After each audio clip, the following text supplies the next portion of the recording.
Yesterday, Sayadaw explained the phenomena and the elements which take place, which come to existence at the moment of touching.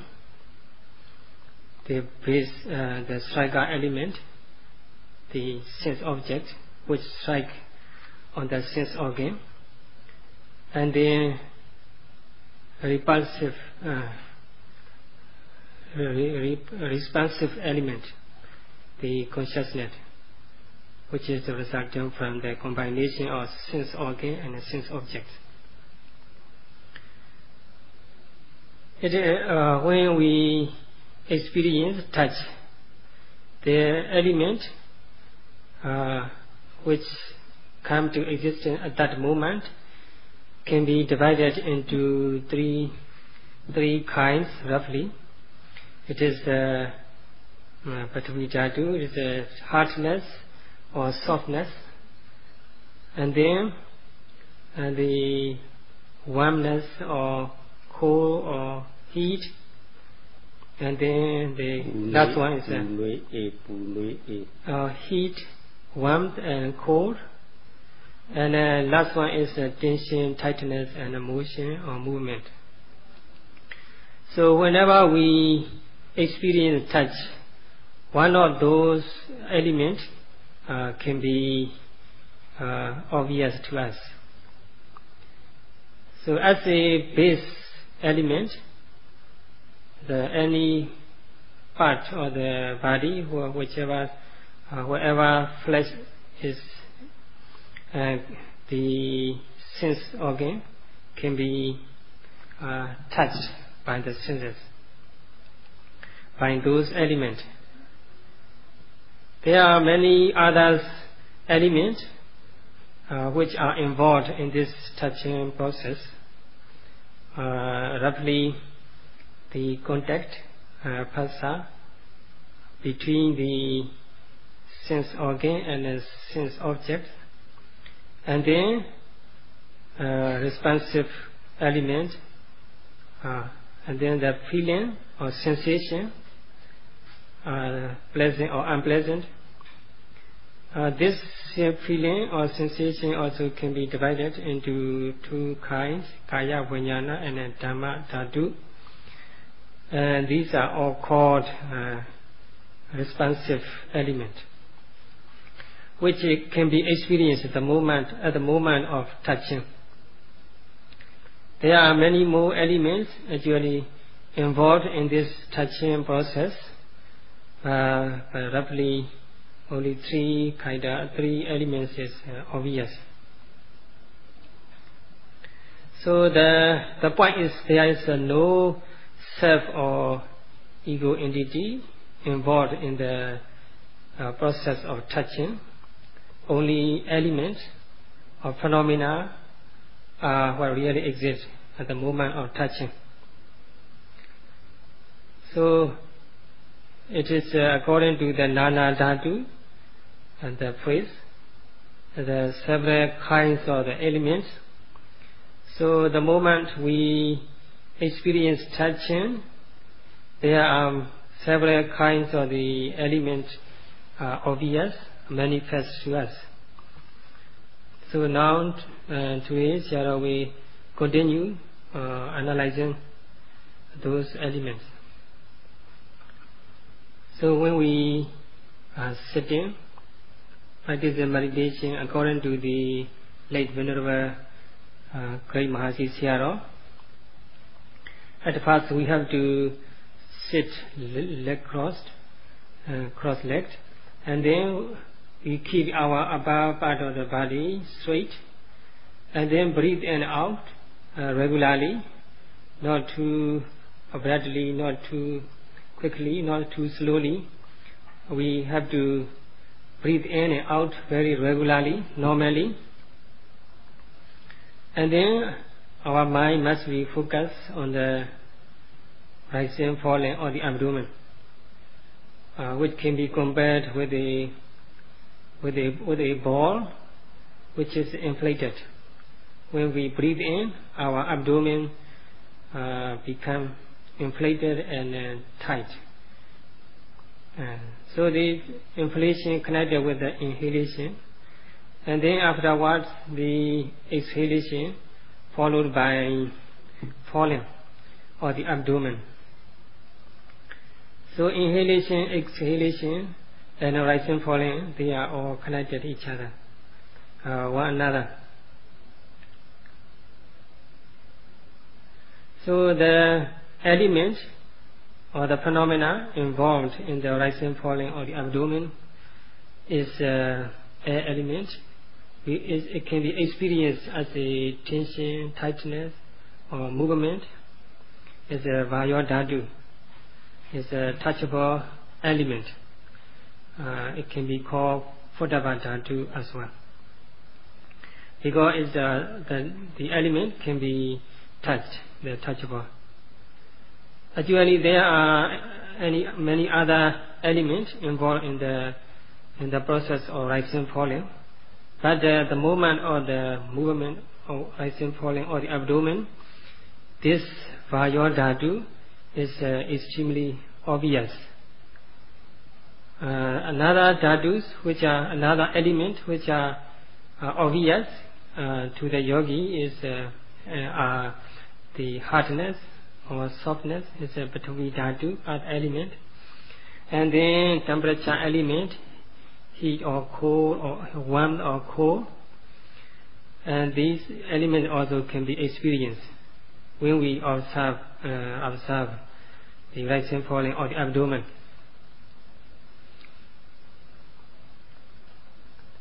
So this rising, falling is regarded as the striker element, the element which strike on the sense organ. Then what is the sense organ, or what is the base element? It is physical sense. So any part of the body where the flesh is existed, there can be found the sense of body or physical sense. So that sense is a receiver, receive the objects of touching. Then the responsive element, the physical bodily consciousness take place, the responsive element. So there can be sense of tension, sense of tightness, or at the moment of the rising or the abdomen. The moment of falling, we are expected to see or to experience the release or contraction or vibration, etc. These are all elements. This sense consciousness is a responsive element. There are a combination of the sense object and the sense organ. This is also very obvious. This is called Kaya Sampasa, mental contact. This contact also can result in the sensation, good or bad, or pleasant or unpleasant, according to the objects. In the Sautanta literature, there can be 3 types of sensation: pleasant, unpleasant, and a neutral sensation. But briefly, in the Abhidhamma, just 2 sensations easily experienced according to the Abhidhamma, good or bad, or pleasant or unpleasant. So as a result of the contact, the sensation come to existence, good or bad. So the moment of rising, what really exists are of course elements. The most obvious element is Vayodhatu, which can be experienced as a tension, tightness, vibration, or movement, and so on. And another element which is involved in the rising, falling process is the receiver element, or the base element. This is the bodily sense. And then there's no atta or ego or self involved in this process. Only mental and physical phenomena arising and passing away, and only mind and body, their interaction can be experienced if we observe the moment they take place. So if we observe them individually or as a whole, we can experience phenomena. Then we are bound to realize the state of anatta. The meaning is there is no I or he or she or women or men or women involved in the process of the phenomena. Just only phenomena arising and passing away from moment to moment. So Buddha Dopasati, if we observe the moment the phenomena take place, then we are able to see the true nature of mind and body, what really exists. So the understanding, according to the literature, is not the real understanding. It is not empirical understanding.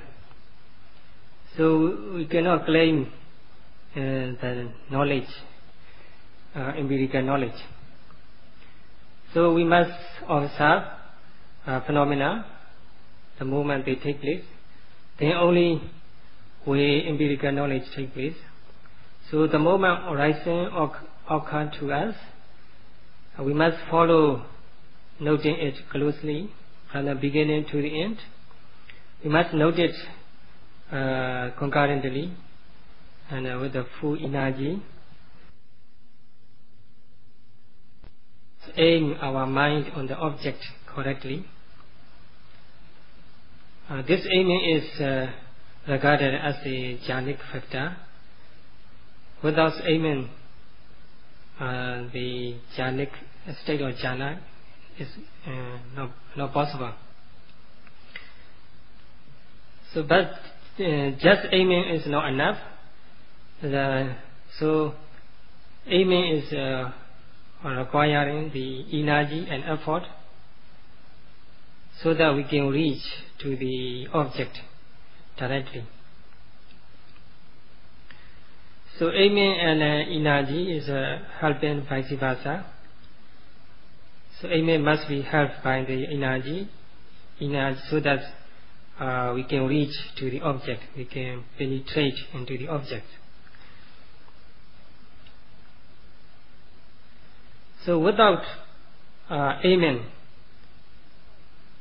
energy alone is also not enough to hit the target correctly, to penetrate into the object. So energy is or aiming is also very important to focus on the object correctly. So when we note rising, falling, or the abdomen, the correctly or the precisely, closely, and concurrently, then with the help of the energy and the right aiming, then our mind penetrates into the object. As a result, the mindfulness and concentration and mindfulness take place. So to bring about, in order to bring about mindfulness and concentration, or concentration and mindfulness, this right energy, effort, and right aiming is very essential. Without these two, right effort and aiming, the concentration and mindfulness cannot take place. So when we note rising, falling, or the abdomen, we can experience the dhatu element as a tension, tightness, and movement. Vayo dhatu as a tension, tightness, or movement. And this seeing is called or realization of the Vaya element, Penya is there, Samadhi is there. This is insight into the Vaya Dhatu, Vaya element. So we are bound to see the tension and tightness segment by segment, step by step, bit by bit, rising and passing away. So if we observe the rising and falling or the abdomen, the moment they take place, we can experience the elements, the phenomena which are involved in the rising and falling process. So that's why there is an expression. Realization can be brought about only when we observe the moment the phenomena take place.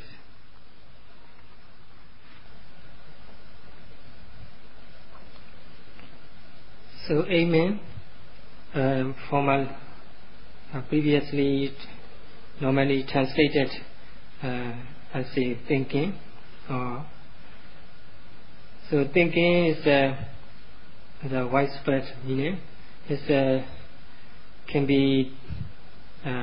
Meaning can be misinterpreted.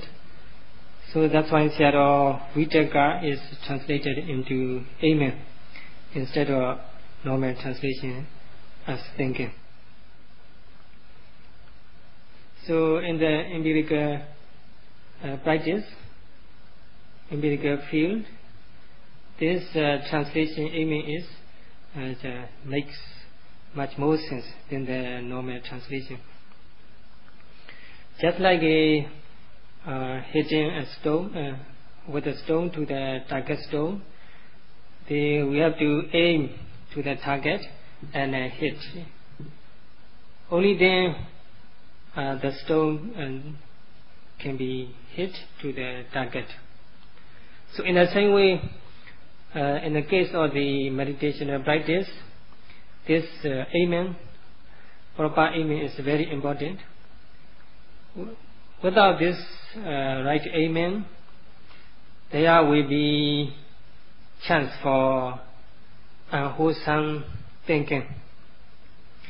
This is karma vitaka, the thought of sensual pleasure. So we want to the desire, or we want to see good things, or beautiful things, a beautiful one. This sensual, or beautiful here, smell, etc. This is sensual desire. Sometimes the thought of the ill way take place. If there is no right amen or correct amen. So we want someone to be killed. We want someone to be hurt. This ill way also can occur to our mind when we have no correct amen on the object. So and then we want to hurt other people, other person. This also called vihisa vitaka, the thought of hurting people. These three types of the thoughts, wholesome thoughts, interfere with our pure mind. So we have to aim on the objects so that we can prevent these unwholesome thoughts coming into our mind. So every moment, if we are able to note every moment, then there's no chance for those undesirable thoughts or unwholesome thoughts. So if we note every second, then the 5 minutes will be 300 moments of noting, and 1 hour is 3,600 moments of noting. So how wonderful it will be if we are able to note every moment or the phenomena. then there is no chance for unwholesome thought, and then instead the object and noting mind, they occur concurrently.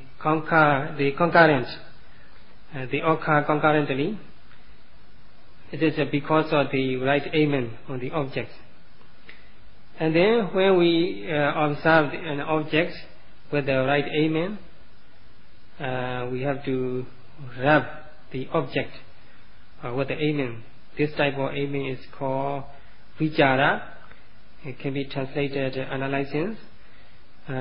We analyze the objects for a while, so that we are able to penetrate into the true nature of the object. Then there is no chance for hindrances. Without these two, right aiming and right analyzing the object, there will be hindrances in our mind. There's the kama chanda nivarana, the desire for sensual pleasure. Sometimes yabara nivarana, this is the ill will or anger or hatred. And then tina meda nivarana. And then if we the failure to observe the phenomena the moment they take place with the right aiming and analyzing an object, then these nivarana hindrances overcome our mind. Another nivarana is tina meda, sloth and torpor or laziness. This also come and torture our mind.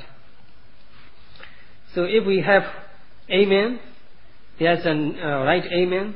If we are aim on the object all the time with the energy, and there's no chance. There will be no chance for tina meda or sloth and torpor or laziness. And then there is another nivarana. It is uddaca, kokoca. It's a restlessness of mind or regret or remorse. When our mind is focused on the object, and then the concentration take place, then there is no chance for restlessness of mind and remorse or regret. So how wonderful it will be if we cultivate the aiming and concentration with the help of the energy and mindfulness. So we have to rub our mind, noting mind with the objects all the time, so that we are able to penetrate into the object, and we are able to prevent the hindrances, mental hindrances, from taking place. Then there is no chance for uddaca, kokoca, and any other nivarana, and vicikicca, the doubt, skeptical doubts. Sometimes for some people we may have doubt about our practice or enlightenment. If we have right aiming and energy, mindfulness and concentration developed, there's no way for doubt or skepticism. So these hindrances, kamachana, etc., always interfere with our cultivation of mindfulness. So they are called Setaso Upakilesa. These hindrances are always defining our mind. And also these hindrances make us less knowledgeable. So these hindrances make our knowledge weaker. So in Pali, these hindrances are called Piññāya Doblikarana. This is the phrase which mentions how these hindrances make our knowledge weaker. And so, if we observe the phenomena, the moment they take place, there is no chance for the mental defilements or hindrances, so that we can keep our mind calm and peaceful.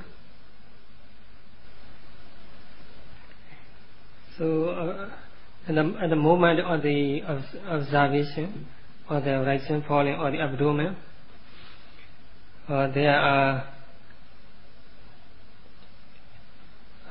phenomena which the wholesome phenomena, this sati, mindfulness, and concentration obviously occur to us. They help us to defeat mental defilements or hindrances, mental hindrances, and we can keep our mind away from any other mental defilements as well, with the help of the concentration and mindfulness. And at that moment, when we are able to keep our mind clean of the mental defilement or the hindrances, we feel satisfied with our mental state, and rapture is there. That's piti, the rapture. And then, as a result, our mind and body also felt comfortable. This is called rapture piti. In Pali, there's a phrase in literature, vivekaja piti sukha. The rapture and comfort, which are resulted from the freedom of mental defilement. So freedom from mental defilement results in rapture and the comfort. So there the phrase is vivekaja piti sukha. And then our mind also become very obviously clear. This is pasada, sada, and then as a result, concentration is sampasadana. This is clearness of mind, and which is followed by the concentration. This is called in the literature ekoti bhava, oneness or one pointedness of mind. So, in the moment of the noting, observation of the rising falling, there are jhana factors can be experienced. The vichaka, right aiming, and the vichara, analyzing the object, and the rapture, piti, and sukha, comfort, and these are obvious to us. But the most obvious one is aiming and analyzing vitaka and vichara. With the help of the aiming on the object, we can bring about the rest of the factors, samadhi and concentration. As a result, rapture, piti, and sukha, and clearness of mind, they followed. These are all the factors of jhana, but this is Vipassana jhana, not the samatha jhana. So don't think lowly of the observation or rising, falling of the abdomen.